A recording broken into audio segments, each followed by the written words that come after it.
పెళ్లి కూతురు బట్టలు మార్చుకుంటుంది. అందుకే వచ్చాం. నాకు తెలిసిన తప్పగానే అమ్మయ్య చీర కట్టుకోవడా. ఎవరు నువ్వు? చేతిలో స్టీరింగ్ ఉంటే ఏమంటారు? డ్రైవర్ అంటారు. పువ్వు ఉంటే పూలు అమ్ముకునేవాడంటారు. చిలిపి లవర్ అంటారు. ఎవరికి? నీకే. అయ్యా కుదరదు.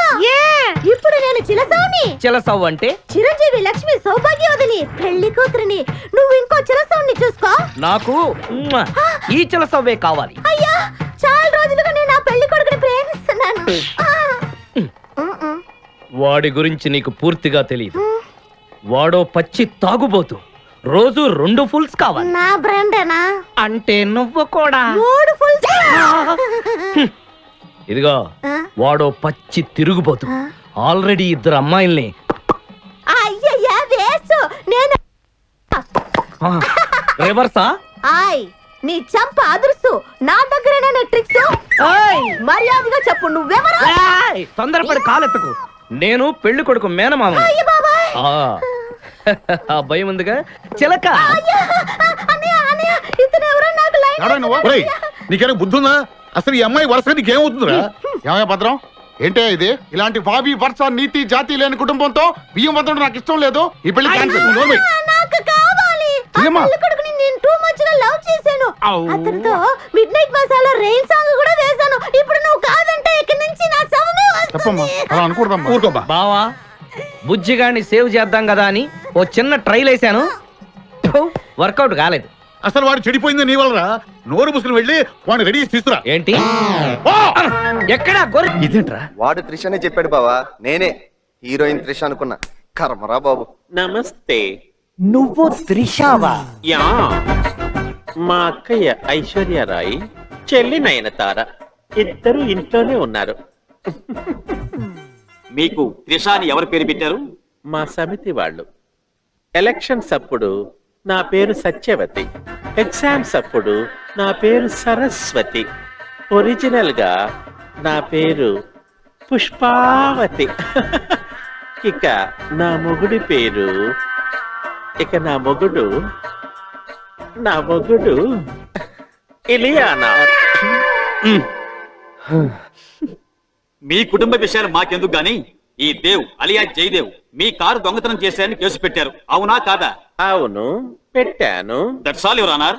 ఈ కారు దొంగను కఠినంగా శిక్షించాలని కోర్టు వారిని కోరుతున్నా. ఆపండి సార్, నేను పెట్టిన కేసు అబద్ధం. నాకు అసలు కారే లేదు. నన్ను టోటల్ గా ఇరికించేశాడు. పేదలకు ఉపయోగపడే బంగారయ్య కాలేజీ మీద కొన్ని రాబందులు రెక్కలు విప్పాయి. ఇది కోట్ర. అదే కాలేజీలో చదువుతున్న నా తమ్ముడి ద్వారా ఈ బాబు గురించి తెలుసుకున్నాను. నిజానికి ఈ రోజు ఆ కాలేజీ కేసు మీద స్టే తీసుకురావడానికి ఈ బాబు రావాల్సి ఉంటే అతన్ని చంపడానికి ప్లాన్ చేశారు. ఈ బాబుని పోలీస్ ప్రొటెక్షన్ తో కోర్టుకు రప్పించాలని నేను అబద్ధపు కేసు పెట్టాను. ఈ కాలేజీ కేసు విషయం పోలీసులకు చెబుదామంటే ఎవరిని నమ్మాలో అర్థం కాలేదు. పోనీ పొలిటీషియన్స్ కి చెబుదామంటే వాళ్ళు ఇప్పుడు ప్రజాసేవ బానేసి కులాల కుమ్ములాటలో పడి కొట్టుకు చేస్తున్నారు.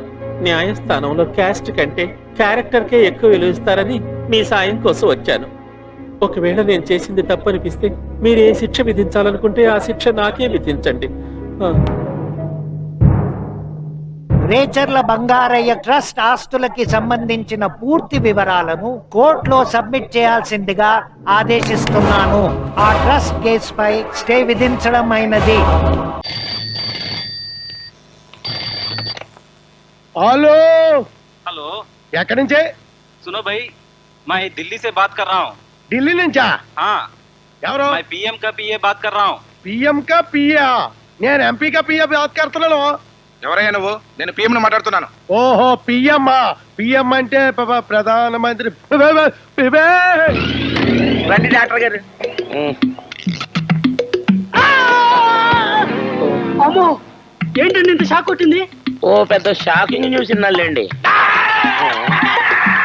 అయ్యో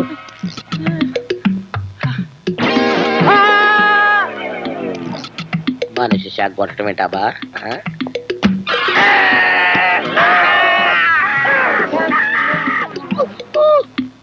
నా బామ్మడికి అట్ట అయిపోయిందో. ఈ వైద్యం కోసం విమానంలో ఈ దేశం తీసుకెళ్తే ముట్టుకుంటేనే సాగు కొడుతున్నాడు ఎలా తీసుకెళ్తాం విమానమే కాలిపోతే నిజమే. అబ్బా మీరు తొందరగా తయారయ్యారంటే అవతల ఇనాగ్రేషన్ టైం అయిపోతుంది.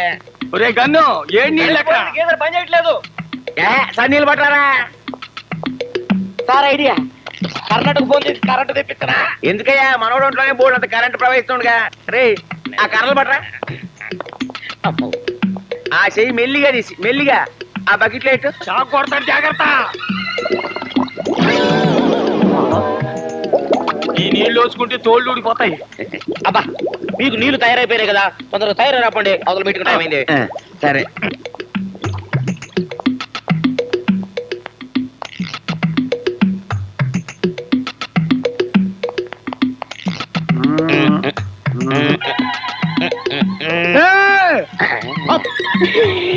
ఏడుంట్లో ఉన్న కరెంటుతో కోట్లు సంపాదించుకోవచ్చు. ఈ రోజు నుంచి నా పేరు అవ్వాల కుంభకోణం కాదు, కరెంటు కుంభకోణం.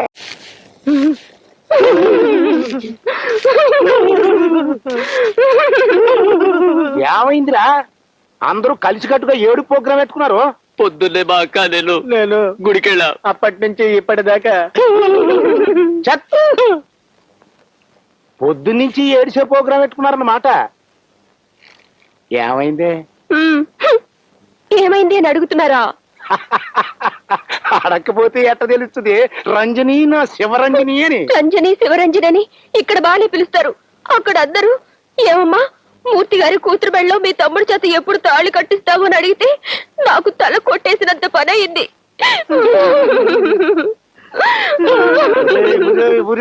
ఎవడో సచ్చినట్ట సోకాలేట్రా. మీ బతుకుల్లా చచ్చినట్టే బాబుగారు. ఎదబడేలాగులు చెప్పకో. అలా చెప్పొద్దు అన్నారు కాబట్టి నాలో ఎన్నో రహస్యాలు దాచుకున్నాను. ఏంటే నువ్వు దాచుకుంది? నిప్పులాంటి నిజాలు బాబుగారు. నిజాలా? ఆ గోపిగాని మామిడి తోటకు పిలిపించి చంపి అక్కడే పాట పెట్టించారు. ఇది నిజం కాదా? ఈ నిజాన్ని గుండెల్లో దాచుకుని మా బాస్ రోజు కాలిపోతున్నాడు. ఇది నిజం కదా? ఇప్పుడున్న వాడు గోపి కాదని తెలుసుకోవడానికి డబ్బు ఇవ్వడానికి వాళ్ళ ఇంటికి వెళ్ళారు. ఇది నిజం కాదా? ఇలాంటి నిజాల బట్టల్లో పడి రోజు మేము తగలడిపోతున్నాం. ఇది నిజం కాదా? అంటే నన్ను మీరు బాగా ఫాలో అయ్యే ప్రోగ్రామ్ పెట్టుకున్నారన్నమాట. మీ ఆలనా పాలనా చూసే వాళ్ళు ఎవరూ లేరు. అందుకని వాళ్ళని మీకు నీడలాగా వెంటాడమని, ఎవరైనా మీకు నష్టం చేయబోతే అడ్డుకోమని నేనే చెప్పాను. తప్పంటారా? చెప్పండి. ఇదంతా మీ మీద నాకున్న ప్రేమతో చేశానే కాని స్వార్థంతో కాదు. అది కాదే, ఈ కొత్తగా వచ్చిన వాడితో పోటీపడి మీరు ఓడిపోతారనే మా బాధ. అందుకే కడివెడి దుఃఖం కడుపులో దాచుకుని 4 కన్నీటి చుక్కలు రాలుస్తున్నావు. నేను ఓడిపోవటమేంటే? ఈ శ్రీగరిమూర్తి ఎప్పుడు ఓడిపోడు, గుర్తుంచుకోవే శివరంజని. వాడిని డబ్బుతో కట్టేద్దాం అనుకున్నావు, కానీ వాడు డబ్బు తీసుకోకుండా ఇప్పుడు సైకిల్ పందాల్లో పాల్గొంటున్నాడు. అక్కడ వాడు నెగితే వాడికి కావాల్సిన 20,000 వచ్చేస్తాయి. అప్పుడు వాడు గెలిచినట్టు కాదా? సైకిల్ పందెంలోనా?